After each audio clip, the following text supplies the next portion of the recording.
정말 세상 살다 보면 별의별 일을 다 당하잖아요. 역사적으로 보면 그래도 그렇게 불행한 우리는 아닙니다. 우리나라 역사 보면은 너무 비참했던 때들이 많았죠.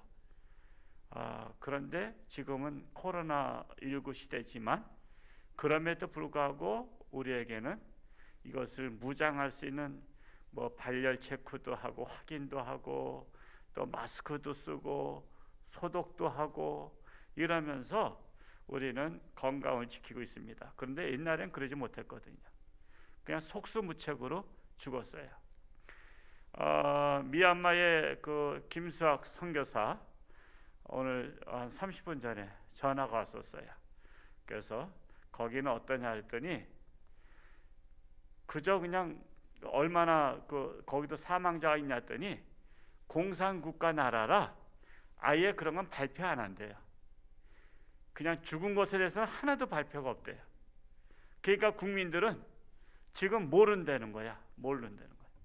지금 이게 얼마나 위험한지도 모르고 그냥 나라에서 통제해서 동네 밖에 나가지 못하게 하니까 그냥 한 동네에서만 바글바글 있어요.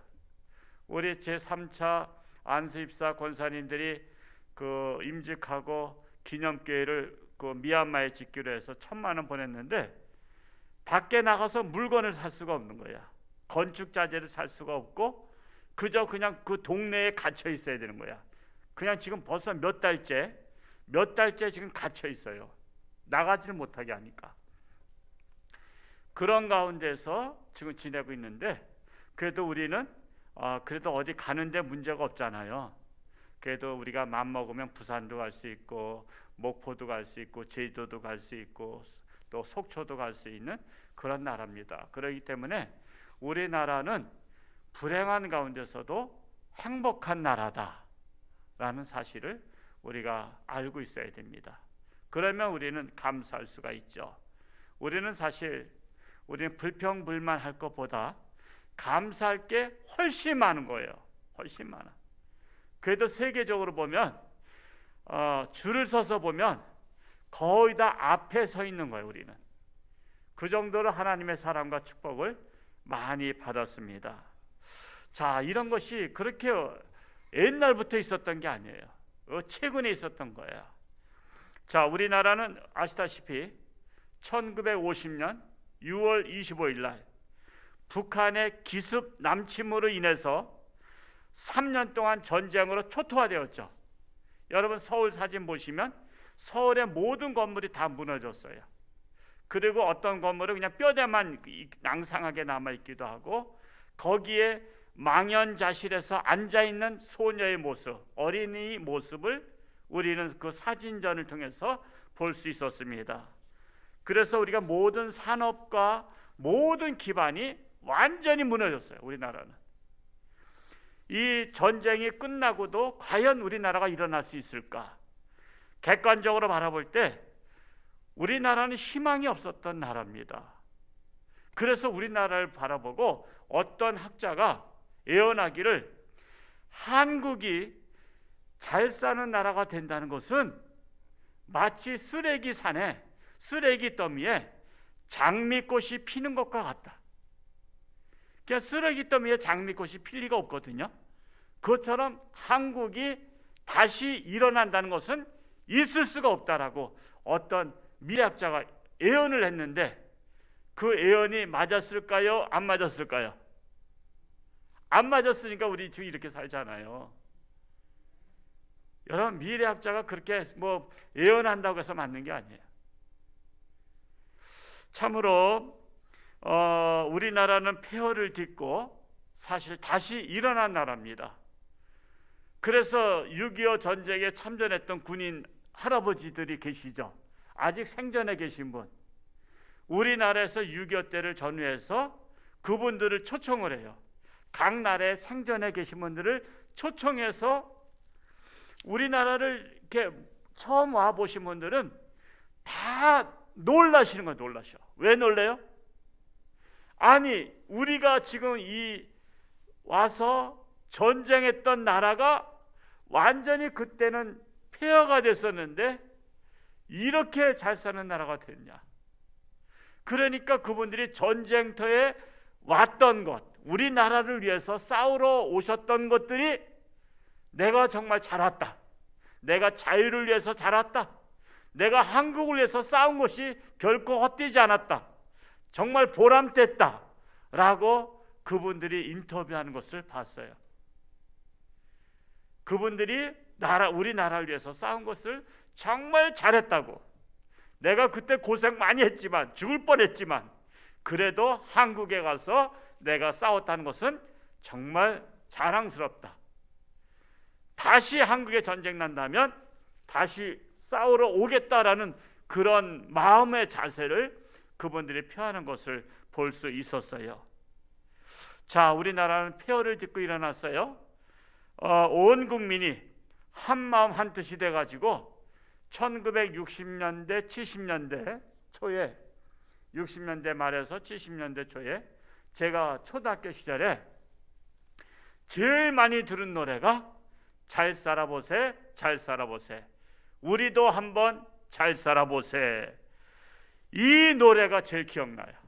저는 초등학교에서, 학교에서 배운 노래보다 이 동네 이장집에서 앰프 틀어가지고 망대 위에다가 스피커를 올려놓고서는 거기에서 매일 아침마다 잘 살아보세, 잘 살아보세, 우리도 한번 잘 살아보세. 이 노래 또 하나 뭐 있죠? 두 번째, 새벽종이 울렸네, 새 아침이 밝았네. 우리나라는 이 두 노래를 들으면서, 그 당시엔 시계가 없었거든요. 여러분, 60년대 말 70년대 시계 찬 사람은 부자예요, 부자. 저도 시계를 언제 찼냐면 청년대에서 찼어요. 청년대까지 시계가 없었다고. 저도 그저 그냥 그 경찰서에서 지서라죠, 지서에서 울리는 12시 사이렌, 12시 되면 매일 사이렌 울려서 아, 지금이 12시가 됐구나. 게다가 한참 지나면 한 지금 2시 정도 되지 않았을까, 3시 정도 되지 않았을까 하면서 어림짐작으로 그냥 해가 넘어가는 것을 보면서 지금 한 서너 시 정도 됐을 것이다, 이런 식으로 그때는 시간을 꼽았던 거예요. 그 정도로 어려웠던 나라. 그런데 잘 살아보세, 이 노래를 부르면서 온 국민이 하나가 되었어요. 그 결과 지금은 세계가 감탄할 만한 대표적인 나라가 됐습니다. 그래서 지금은 세계가 우리나라를 부러워하는 거 아시죠? 지금 우리나라 엄청 부러워하고요, 한류 열풍이 불어서 방탄그룹에서는 그 세계 1위라고 되잖아요.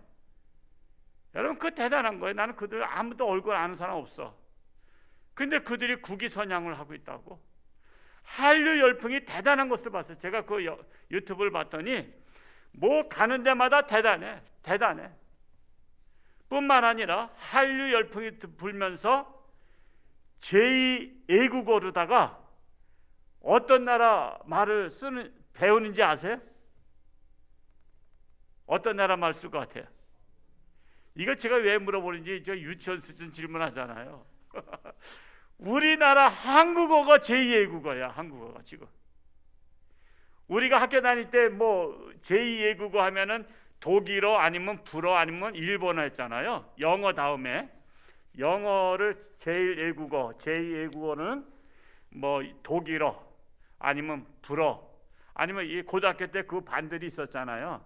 그 학과를 제2 지망을 뭘 하겠냐, 일본어, 뭐 그 셋 중에 하나 되게 제2외국어 썼는데, 지금은 세계가 영어는 기본에다가 거기에다가 이제 제2외국어 한다면 한국어를 해요. 그래서 이제 우리가 방송을 보면 한국말을 하는 외국인들이 너무나 많은 거야. 옛날에는 한국말 할 줄 아는 사람만 있어도 굉장히 이상하게 봤다고. 근데 지금은 외국인들이 한국말을 너무나 잘해. 어쩌면 우리 한국 사람보다 더 잘하는 사람들이 많아. 그 정도로 우리나라가 이렇게 국위선양하고 있어요. 그래서 세계 개발도상국 중에 유일하게 일어난 나라가, 부흥한 나라가 바로 우리 대한민국이라는 거예요. 제가 그 동남아를 다니면서 특히 필리핀을 한 뭐 몇 번을 가봤지만은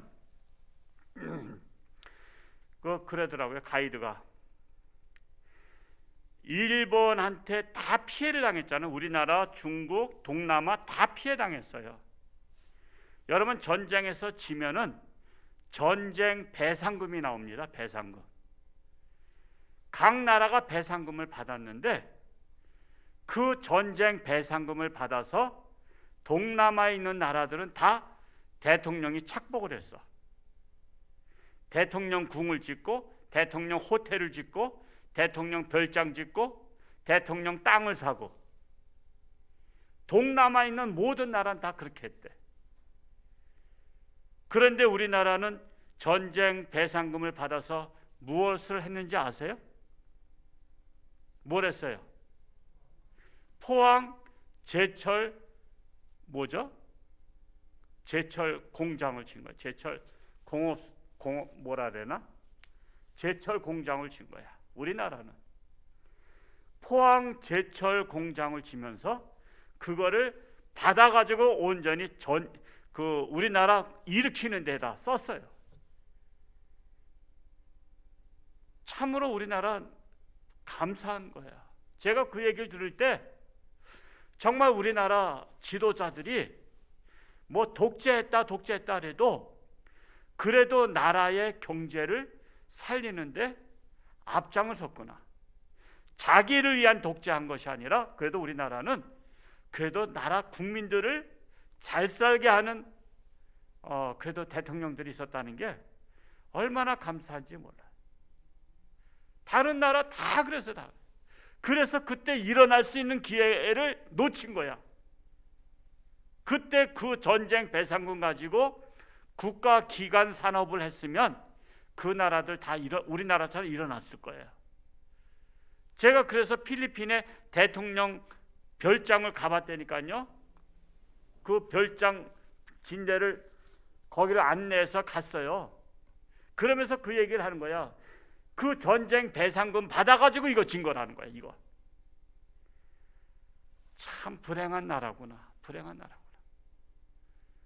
우리나라는 포항제철을 만들어서 철을 생산하기 시작했는데, 그래서 우리나라의 경제 밑받침이 되었는데, 참으로 우리나라가 그랬기 때문에 이렇게 일어난 거예요.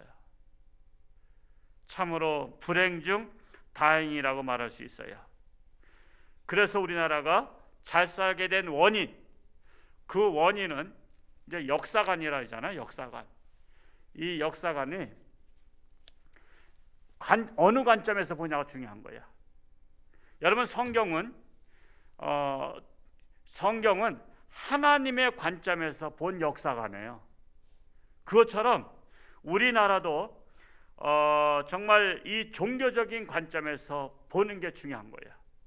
우리는 기독교적인 관점에서 이제 볼 수 있는데, 우리나라 역사를 보면 우리나라의 건국이 뭐 고조선부터 시작한다고 하면 고조선부터 시작해서 삼국시대까지는 우리나라는 샤머니즘 문화로 우리는 있었던 나라입니다. 샤머니즘 문화하면서 그 샤머니즘 문화 속에 불교가 이제 들어오기 시작했어요. 뭐 신라에 들어오고 백제도 들어오고 하면서 샤머니즘과 불교가 이제 합해진 거예요. 그래서 여러분, 불교 그 법당 뒤에 가면 뭐가 있죠? 그 조그만 건물, 삼신할머니 모시는 삼신각이 있어요. 처음에는 이 샤머니즘이 불교를 배척했는데, 그래서 불교가 샤머니즘과 혼합한 거예요. 혼합. 그러면서 불당을 지면서 그 뒤에다가 삼신할머니를 모신 거야. 우리는 삼신할머니를 모시는 불교입니다. 그래서 불교가 들어오는데 지장이 없었어요.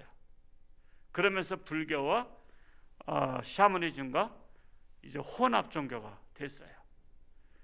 그러다가 삼국 통일이 되고, 또한 신라가 통일했다가 이제 또 고려가 세워졌잖아요. 고려가.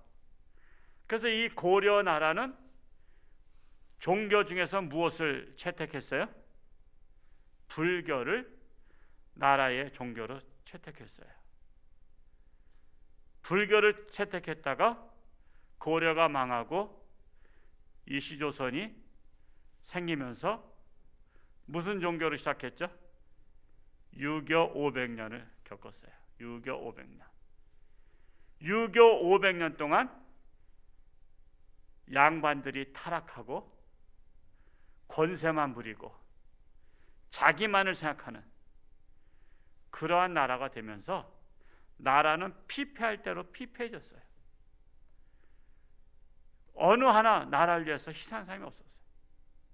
그러다가 아시다시피 2조 500년이 멸망하면서 일본에 한일 합방됐다가 우리는 우리 스스로 독립한 것이 아니라 미국과 여러 나라에 의해서 우리가 해방이 되면서 우리 초기 대통령 이승만 대통령께서 무엇으로다가 나라를 세운지 아세요? 기독교로다 나라를 세운 거예요. 기독교로. 제가 그분의 책을 2권 읽어봤지만 그분은 원래 예수 안 믿던 사람인데 그 사람도 이시 왕족입니다. 왕족. 근데 나라를 위해서 쿠데타를 일으켰어요. 나라를 위해서. 쿠데타 일으켰다가 다른 사람들은 다 죽여버렸는데 걔도 왕족 출신이라고 감옥에 보냈더라고. 그 당시 감옥이 한성 감옥이라 그래요. 한성 감옥. 이 감옥에 보내서 감옥에 있을 때 성경책을 누가 뒤밀어 준 것을 성경을 보고서는 거기서 성령의 불을 받았어요. 말씀을 읽다가 성령의 불을 받고 그 안에서 많은 사람들을 자기가 성경 공부해가지고 제자 시켰어요. 제자. 그때 제자 훈련 받은 사람들이 나라 건국하는데 1등 공신들이 되었어요. 그리고 우리 나라는 자유민주주의를 세우자. 기독교를 바탕으로 한 자유민주주의 공화국을 세우자. 그래서 기독교 정신을 가지고 대한민국에 건국했던 거예요. 대한민국이. 원래 이승만 박사께서는 소련도 원래 갔다 오셨어요. 미리 해방되기 전에 소련을 갔다 와서 소련은 공산주의는 안 된다는 것을 그는 세계에 알린 사람이에요. 세계에. 그분이 미국에서도 미국의 공산주의를 잘 모를 때 공산주의 나라는 안 된다.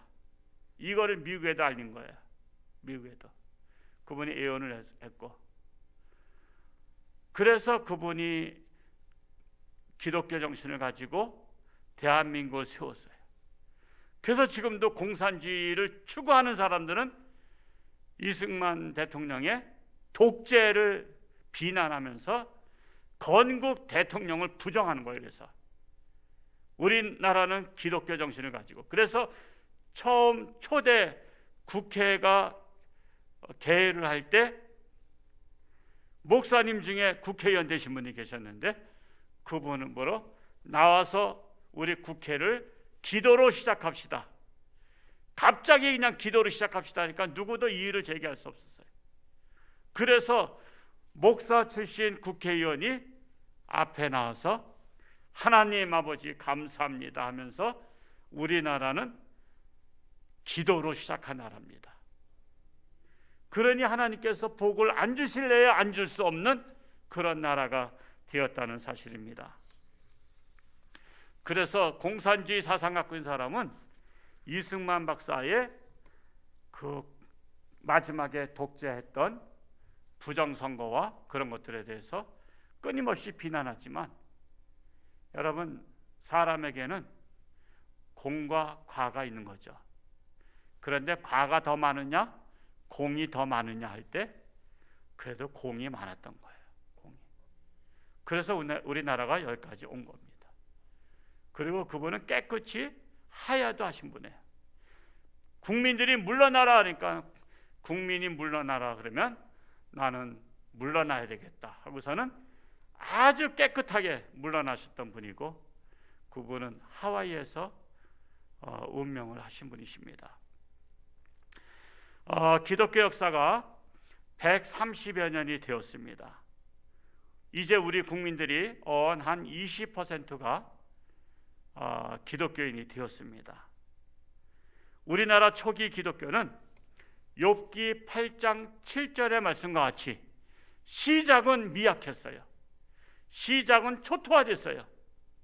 시작은 별 볼 일 없지만 나중은 창대케 되리라는 이 말씀과 같이 우리나라가 지금 그렇게 된 거예요. 그 역사가 130년 안에 우리나라가 이렇게 기적을 이뤘습니다. 이것을 갖다가 사실은 종교적인 관점에서 보면 하나님의 기적의 역사인데 세상 사람들은 무슨 기적이라고 그래? 한강의 기적이라고 하는 거예요. 그래서 역사는 세상 사람이 보는 관점과 하나님의 사람들이 보는 관점이 다른 거예요. 우리나라는 하나님께서 밀어주신 하나님의 기적이 일어난 나라인데 세상 사람들은 그것을 한강의 기적이라, 또 어떤 나라는 라인강의 기적이라고 하듯이 그렇게 하지만 종교적인 관점에서 보면 하나님의 기적으로 일어난 나라다라는 사실입니다. 여러분, 하나님의 사람 요셉이 노예로 팔려가서 별 볼 일 없는 사람 같지만 그가 가는 곳마다 간집이 복을 받았죠. 보디발 장군의 집이 복을 받았고 바로 왕이 그를 스카우트하니까 바로 왕의 나라가 복을 받았어요. 애굽이 복을 받았고 애굽 주변에 있던 팔레스타인들이 복을 받았어요. 이와 같이 대한민국은 기독교 때문에 복을 받았다는 사실입니다. 그러나 세상 사람들은 이것을 인정해야 안 해요. 죽어도 인정 안 해요. 이걸 인정 안 합니다. 세상의 관점에서 볼 때 이것을 인정하지 않아요. 교회가 도리어 세상 사람들은 사회 악이라고 생각해요. 사회 악이라고. 그래서 기독교를 요즘에는 개독교라고 부르는 사람들도 많아요. 이 사람들은 잘 모르는 거야. 여러분, 우리나라는 하나님의 기적으로 일어난 나라인데 근데 기독교를 그렇게 비하하면서 기독교를 사회 악이라고 그래요. 그래서 기독교를 없애려고 합니다. 없애려고. 그래서 인터넷에 보면요, 지난번 성탄절에 예배 드렸던 교회들 우리 다 예배 드렸잖아요. 우리 다 적법하게 예배 드렸는데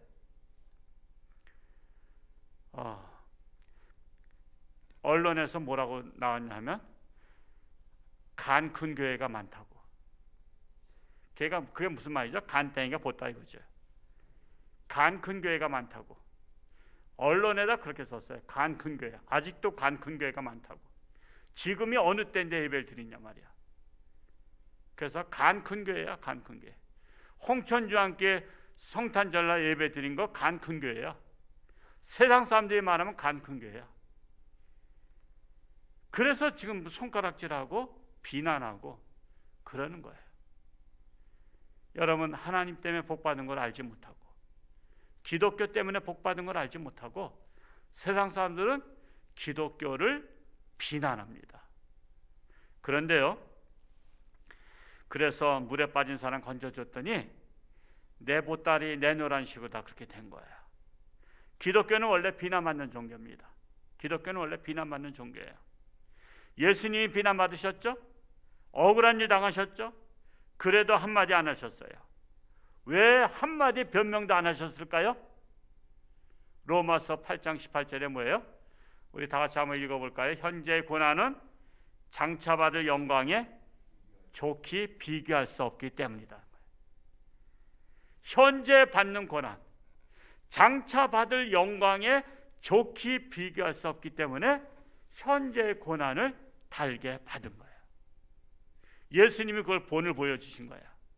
예수님의 고난은 장차 하나님의 백성들이 받을 영광에 비교할 수 없기 때문에 예수님께서 그 고난을 기쁨으로 받아 주셨어요.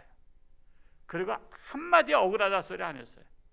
그저 묵묵히 너 한번 말해봐라. 네가 할 말 있으면 해봐. 그래도 예수님은 한마디 변명도 하지 않으시고, 가룟유다, 네가 날 배반했어? 이 나쁜 놈. 내가 죽을 때 내가 눈을 감고 죽을 줄 알아? 그러지도 않았어요. 저들의 죄를 불쌍히 여기소서. 저들이 하는 짓을 알지 못하니이다. 불쌍히 여겨달라 했어요. 우리는 세상 사람들이 교회를 향해서 손가락질할 때 우리는 뭐라 해야 돼요? 이 나쁜 놈들아가 아니라 하나님 저들을 불쌍히 여기소서. 우리나라가 하나님 때문에 복받은 것을 저들은 알지 못하니이다. 저들 불쌍히 여기소서. 저들의 영안이 열리지 못했어요. 저들의 들을 귀가 들리지 못했어요. 저들에게 깨달음이 없어요. 저들을 불쌍히 여겨주세요. 기독교를 개독교라고 한 사람 불쌍히 여겨주세요. 기독교를 통제하고 예배를 못 드리게 한 사람들 불쌍히 여겨주세요. 저들이 하나님의 심판을 어떻게 감당하겠습니까? 불쌍히 여겨주세요. 저들 회개하게 하여 주세요. 우리는 그들을 위해서 도리어 기도해야 돼요. 누구처럼? 스데반 안수집사님처럼 자기를 향해서 돌을 치는 사람들을 불쌍히 여겨달라고 기도한 것처럼 우리 한국교회는 세상 사람들 돌팔매질하고 기독교를 삿대질하고 기독교를 저주하는 사람들을 위해서 우리는 맞받아치는 게 아니라 우리는 그들을 불쌍히 여기고 그들을 위해서 기도해야 된다는 사실이에요. 영광은 거저받는 게 결코 아닙니다. 현재의 고난을 이겨나갈 때 받는 것입니다. 어쩌면 2021년도에도 작년과 같이 코로나19로 인한 고난의 행군일 수도 있습니다. 그러나 우리에겐 시대와 환경에 적응하는 적응력이 있습니다. 이제는 코로나와 함께 사는 시대를 맞이했습니다. 장차받을 영광을 기대하면서 현재의 고난을 이겨나가시기 바랍니다. 일사각오의 마음으로 출발하는 힘찬 새해가 될 수 있기를 축복합니다. 기도하겠습니다. 할렐루야. 고맙고 감사하신 아버지 하나님, 다사다난했던 2020년도 코로나19로 인해서 모든 국가적인 시스템이 붕괴되었습니다. 참으로 모든 것들이 변화되었습니다. 경험해보지 못한 경험을 했습니다. 우왕좌왕했습니다. 교회도 제대로 예배드리지 못했고 제대로 기도하지 못했습니다. 참으로 이러한 시대를 2021년도도 이어서 가야 될 형편입니다. 그럼에도 불구하고 우리는 절망하지 아니하고 소망을 가지고 하나님을 바라보며 현재의 고난은 장차받을 영광에 좋게 비교할 수 없다는 그 말씀에 의지하여 현재의 고난을 넉넉히 이겨나가는 하나님의 거룩한 백성들 되게 하여 주옵소서. 금년도에는 회복의 해로 잡았습니다. 아버지 하나님, 교회가 회복되게 하여 주옵소서. 우리들의 연약한 신앙이 회복되게 하여 주옵소서. 나라의 경제가 회복되게 하시고 나라의 정치가 회복되게 하시고 나라의 국민 윤리가 회복되게 하여 주옵소서. 그리하여 지난 해를 반면교사 삼아서 더욱더 힘차게 출발하는 2021년도 되게 하여 주옵소서. 예수님의 이름으로 기도하옵나이다. 아멘.